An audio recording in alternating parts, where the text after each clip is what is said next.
It's on the set of her new TV show that she is shooting on the Universal Studios lot that Jennifer Garner talks openly about her new role and cooking.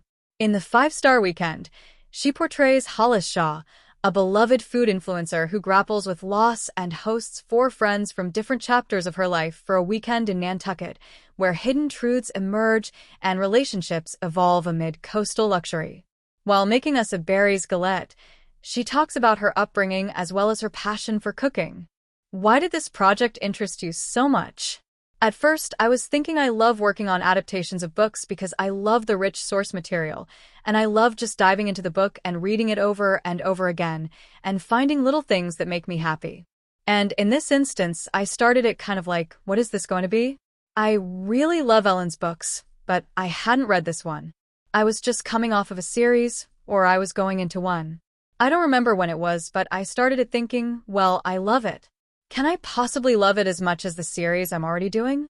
And then I did. And the more I read, the more it surprised me, and the more it resonated with me, and all of the ways that Hollis and I are alike were kind of shocking to me. All of the ways we are different were really fun for me. And I have found that cooking in front of a camera, this is the first time I've ever used something that I love, which is cooking and baking, on camera as a character.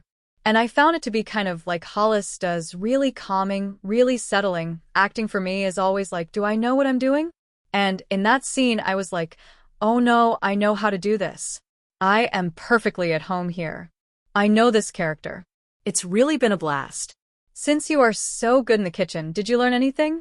Of course, there's always things to learn. I'm constantly asking Melissa. I try to make everything that Hollis is making. This weekend, I made Hollis chicken pot pie, which happened to be from Southern Living and is very much like the chicken pot pie my mom made for us growing up because it uses buttermilk biscuits as the crust of the pie.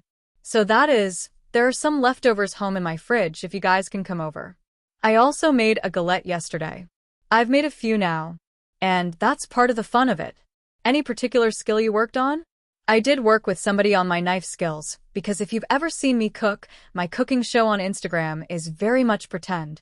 I don't really know I'm a mom cook, I'm not a cook. And so I wanted Hollis to be a little more refined in her skills than I am. Last night, I was doing this chicken on a grill that I've been doing that I love. And I went to chop the onion, and I thought I forgot how the lady taught me to do it. And I'm glad I'm better than I was. I'm still hacking away. How many episodes will the series be? 8. 72 hours with some flashbacks. But it's a series, not a limited series, right? I think let's see how people like it. I hope it's a series because you know why? I've never had a better time. It's all women. And the men we have are amazing. But I took little Harlow, who plays my daughter, to lunch on Saturday, and we were just talking about what she's getting to see and witness, and just the way this group of women loves and supports and lifts each other, and the way that this is so important at the beginning of your career that you see that this is how it's done, and she's just like, I love it. But it's incredible. It's such a gift.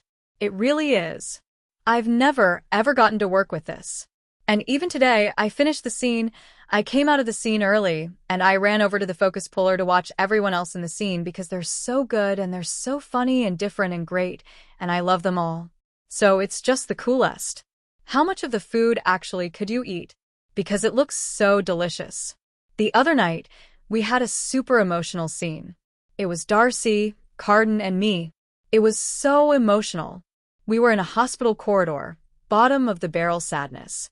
And Melissa, being the angel she is, she had leftover dough and just baked off a focaccia and walked through and we're like, we have to stay sad, but can we have more? It was so unbelievably delicious. It really was. And what a perfect rise.